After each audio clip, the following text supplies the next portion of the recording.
qué está pasando en Ucrania y cómo puede terminar esto o camino de lo que vaya, porque ahora estamos hablando, escuchando a Obama, a Merkel y mientras tanto la gente muriendo en las calles de Ucrania. ¿Qué está pasando y por dónde puede Bueno, terminar pues esto? para entender lo que está pasando hay que tener en cuenta, uno, Ucrania es un estado muy joven, nace en el periodo de entreguerras, a continuación se incorpora a la Federación de Repúblicas Socialistas Soviéticas y cuando ésta se descompone en los años Gorbachev-Yeltsin, Ucrania recupera la soberanía, pero ya con fronteras distintas, porque quien fuera secretario general del Partido Comunista de la Unión Soviética, el ucraniano Nikita Khrushchev, había remodelado las fronteras de Ucrania y le había regalado territorios al este del Dnieper indiscutiblemente rusos, entre otros ni más ni menos que la península de Crimea, sede de la flota soviética entonces rusa después en el Mediterráneo, Mar Negro, salida hacia el Mediterráneo.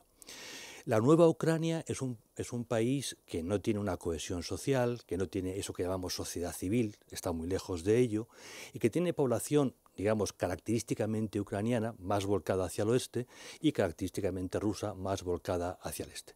Eso en principio no es ningún problema, eso es la vida, la pluralidad. La tensión aparece cuando, por una parte, la Unión Europea invita, en el marco de su política de vecindad, a este Estado, como a otros que antes formaron parte o de la Unión Soviética o del Pacto de Varsovia, a acercarse a la Unión Europea. La Unión Europea es un espacio de riqueza, de bienestar, de justicia y tiende a estabilizar, o esa es la voluntad, a sus vecinos.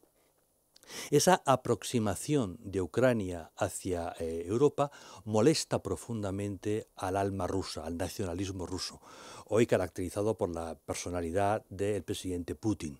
Putin fue en tiempos un agente del KGB, pero sobre todo es un zarista, o sea, es un hombre que piensa en términos históricamente rusos. Para la Rusia de hoy es fundamental entender que Occidente, es decir, Estados Unidos y Europa, no puede acercarse ni a la frontera sur, es decir, esos estados de Asia Central de origen turcomano, ni a la Europa más oriental, porque esa es su zona de influencia natural. La tensión provocada por el acercamiento de la Unión Europea ha llevado a una reacción rusa, forzando al gobierno actual ucraniano a sumarse a su propio proyecto de área de espacio comercial, de espacio económico político. Al renunciar el gobierno ucraniano a acercarse, a continuar acercándose a la Unión Europea, eso ha provocado un estallido social entre aquellos que miran hacia el oeste y aquellos que miran hacia el este. Si Europa hubiera hecho esto sabiendo a qué estaba jugando, podríamos decir, bueno, hay una opción B y una opción C. Vamos a ir a una escalada donde el tema se va a tratar de componer. Pero ¿qué ocurre? La política exterior de la Unión Europea se crea en el Tratado de Maastricht y se desarrolla a continuación.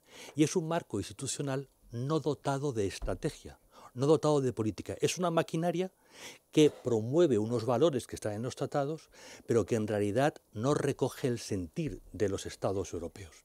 Alemania tiene su política hacia Rusia. Francia tiene su política hacia Rusia. El Reino Unido tiene la suya y son distintas.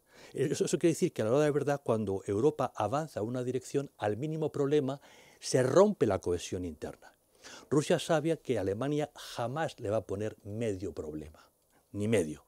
Históricamente, Alemania ha buscado a Rusia desde hace muchísimo tiempo. Y Alemania tiene fortísimas inversiones en Rusia y Rusia en Alemania. Sacrificar a Ucrania no es un problema para los alemanes. En términos de realpolitik, es verdad que ahora todos hablamos en marco del multilateralismo, somos todos chupiguays, modernísimos, soft power. Esto es el bla, bla, bla. Alemania practica realpolitik. Francia defiende su área de influencia en el Magreb Sahel, en el sur, y por lo tanto no quiere complicaciones con Rusia, con quien tiene que entenderse en esa zona. Tiende a reconocer el área de influencia rusa, por ejemplo, sobre Ucrania.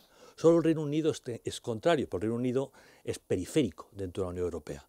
El resultado es que la Unión Europea tensa la situación interna de Ucrania y luego deja a los ucranianos, como siempre, pues una situación como ya vimos antes en Georgia, ¿no? Rusia llega un momento, invade Georgia, separa dos territorios de Georgia y no pasa nada. Pues estamos en lo mismo. Putin ha dicho, ya estoy harto, ya está bien de tonterías occidentales en mi área de influencia, este juego se ha acabado. Y se ha acabado. La Unión Europea va a recular, ahora está considerando sancionar al gobierno y a los opositores, lo cual supone empujar aún más a Ucrania hacia Rusia.